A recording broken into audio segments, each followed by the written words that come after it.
Welcome back, folks. Cognitive Awareness with a Touch of God podcast, episode 17 today. Our Fear of Change is the title of this podcast.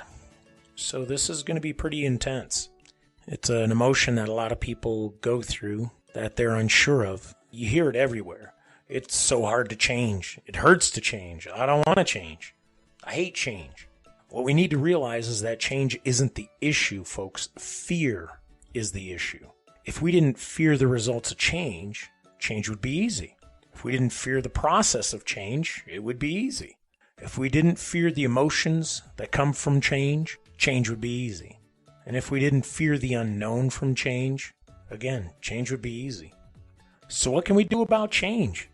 Well, we need to find the fear within the change. What's truly causing our fear? What's behind the fear?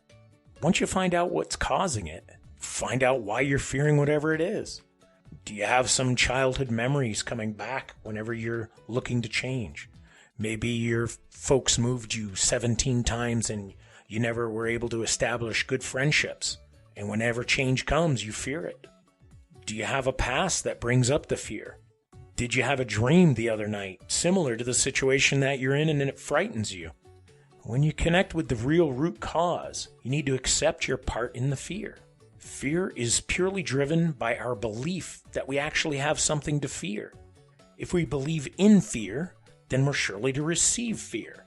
Once we acknowledge that we create the fear and nothing outside of us can ever create our fear, we can learn how to heal from it. Sometimes we even fear the healing because with healing, we have to change our situation. And then we're back to square one, fearing the change. So let's talk a little bit about the power behind change. First of all, folks, power is not held by change unless we ourselves allow it to have power over us. Nothing in this world can have power over us unless we choose to allow it. So if we want change to have power over us, we'll see the difficulties of that change. But if we refuse to allow change to have any power whatsoever, we can begin to see any changes as a positive one. Even though it may not feel like a positive change at first. Hindsight tends to show us that we apparently needed change to find the true happiness. You can hear people saying it all the time. We've said it all the time. I've said it. Wow, looking back at this situation, if I didn't change, it looked like it could have gotten worse. So now, change can actually be positive or negative, as change can happen in either direction. We sometimes change for the better, or sometimes we change for the worse. Either direction, change seems to hold a heavy weight on us, and for some reason we desire to attach to that weight and to allow it to drag us into fear. Fear of the negative and the positive. It's kind of obvious why we fear negative change, but why would we fear positive change? All right, so I'm going to try and give you an example to consider. Let's say you're not happy with your current job. In fact, you talk negatively about it to your significant other or to your children, your friends, maybe even coworkers. But it kind of pays you well enough to afford your bills and the things in life, like the stuff you get. Yet deep down inside, you're just miserable. You're not happy. Changing to a new job that's going to be something you would love doing, yet it won't pay you more than your current job, and sometimes even less than your current job, that can bring on major fear. So in that example, we would fear losing the ability to pay our bills so that we can have stuff. And more importantly, folks, we would gladly sacrifice our happiness for the sake of not experiencing the potential hardships of change and losing our stuff. That's kind of absurd. We would then have to spend time digging into the cause of our willingness to sacrifice happiness for stuff.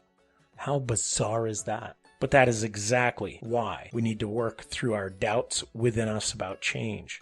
We need to heal from our fears of change, so that we can progress into a happier state of being. So let's talk about those so-called pains of change. I'm going to share some examples of situations that require change to occur. So scenario 1, changing where you live. This one is pretty hard because we tend to get attached to people and comforts of our surroundings. And when we decide to change where we live, we have to rebuild that comfort. In moving, we lose that certain connection with our friends and family. Losing friends due to moving out of state can be an extremely hard thing to cope with, even in today's social media. There's something special about being able to sit and talk to someone about our daily grind, not to mention finding new friends. And building trust with new friends can be a long process for most people. So do we really want to make that kind of commitment and have to go through another long process of finding those friends? However, we seem to lose focus on the reason or the reasons why we're moving, and we tend to hold emotions towards those things that we're going to be missing. But listen to this. You wouldn't move unless you had little or no choice. You wouldn't leave the comforts of where you are for something you're unsure of unless you were absolutely sure the move was necessary. You wouldn't put the pressures of a move on your family, your kids, your wife or husband unless you had true faith that it was going to be more prosperous. And by true faith, I don't mean hope. I mean having absolute knowing of the positive change coming. Scenario 2, changing from your addiction. There are obvious reasons why this would be a positive change, but we need to focus on the not so obvious pains of change. First of all, addictions can be more than just substance issues. They can be emotional or mental addictions. Cell phone use, that's an addiction. Social media, gossip. We have attachments, deep attachments.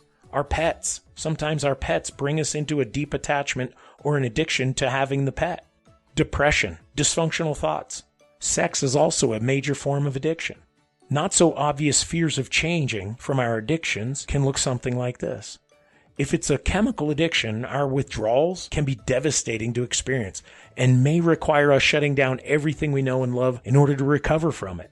The changes associated with truly healing from a chemical addictions require long-term hard work. Removing yourself from any contacts you had, removing yourself from the places you would stay or visit, removing yourself from the trigger or habit that brought you to the next fix. Those changes seem to outweigh the desire to just stay addicted and to simply just get high again. If it's an emotional addiction, we may need to work on the understanding of why we are so deeply attached to the emotion. Addicted to an abusive relationship, we feel as if we're not worthy of being with anyone else. Addictions to our family, we believe that we're the only ones who can help them or that they're the only ones that can help us. Addicted to social media, we believe that receiving approvals or getting upset over disapprovals defines us on our social media pages. Addiction to depression. When in a depressed state, we tend to get really comfortable with the inevitable outcome and connect deeply with those thoughts of suicide. Now, the third scenario, and probably the hardest change to go through, is a change in who we spend our time with. Whether you're in an addictive state or you seem to be in a healthy state, we become addicted to our friendships, our coworkers, family, and social media, those quote-unquote friends. So when we realize that we need to change who we hang around with, for whatever reason, it brings on terrible fears of things like, who will be our friends next? Who can I trust now? But I need my family. Or my family needs me. They can't survive without me. I can't bear to be without them. I need my BFF. No one will love me like they do. Here's a concept I want you to try and connect with. Transitional change through life can look something like this. When we grow up as children, we gravitate to other people or other children that like the things we like, so we play with them. They provide us a sense of being accepted. They like trucks, so I like trucks, so we play together. When we become teenagers, we find those other teenagers who tend to accept us for who we are. You heard of them, they're called cliques. When we start dating, we tend to steer away from those friends we had as single teens and gravitate towards hanging out with just our boyfriend or girlfriend, a transition that kind of sneaks in on us. When we become adults, we tend to gravitate towards people who are equal in our status. I'm a corporate person, so I must have corporate friends. I'm an artist, so I need to spend time with artistic people. I'm in the military, so I need to hang out with my military buddies. I use drugs, so I need to hang out with other drug users. I drink, so I have to drink with others. If we are single adults, we hang around single friends. Once we get involved with another person, we tend to minimize our time spent with our single friends. Once we get married, we tend to hang out with married people. And then once we have kids, we tend to hang around people that have kids. And of course, once we retire, folks, we tend to hang around retired people. It seems like such a natural process, doesn't it? What I'm getting at here is that we have patterns of placing ourselves around those people that tend to accept us or that we feel comfortable with, and we'll do everything in our power to keep those connections. We become addicted to those outside influences. Once we hit dark times, we find out who our true friends really are anyway. When we change, for whatever the reason is, we find out who will go through those changes with us. When push comes to shove, we find out if our comfort people will walk with us or if they just needed us for their own addictive issues. Sometimes we find that those we were gaining acceptance from are part of the reasons we're in a dark place. Family can tend to make it harder by always wanting to help us. Friends can make it harder by telling us to just get over it. Our comfort friends might tell us to just go out and party, go get high. What we need to do is find the reasons why we are in our dark places and to make changes to get out of it. We didn't just plop into a dark night of the soul, folks. It took choices, actions, and time to get us there. So we have to understand that it will take choices, actions, and time to get us out. But we can't fix what we've created with a certain mindset. In other words, if I have dysfunctional mindset, I can't fix my dysfunctional mindset with dysfunctional mind. Now, change is something required in life to heal from our dark nights. It usually requires drastic change to heal.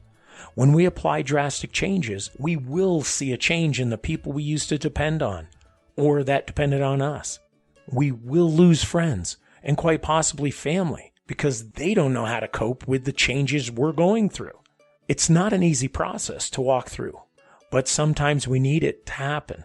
Sometimes we have to remove ourselves from the addictive behaviors that are around us in order for those behaviors to be weeded out. When others are addicted to us in whatever way they are, they may require us changing more than they will ever know or accept. Codependence is an addiction from both sides of the fence, not just their side. What change can be made to heal from the dark night of the soul? Well, first thing, we have to recognize that we're in it. Well, what exactly is this? I'll try and sum it up like this, folks. The dark night of the soul is kind of like a time period that each human is going to experience where it will feel like their entire life is flipping or has already flopped. And what used to be right feels wrong, and what used to feel wrong feels right. It can be losing a job, a marriage, a pet. It could be struggles within your spiritual understanding, losing your faith in your God, losing faith in yourself.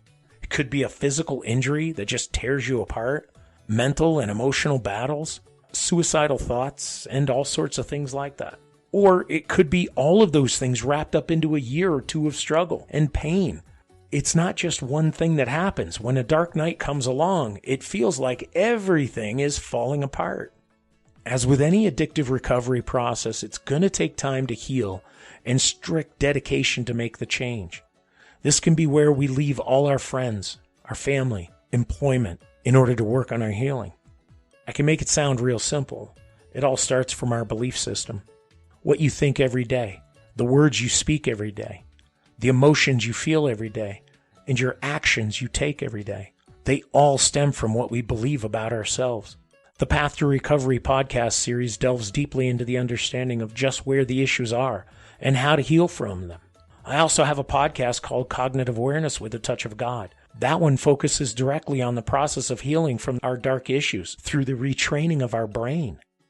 There's titles like Where is the Problem? Learning about levels of emotions.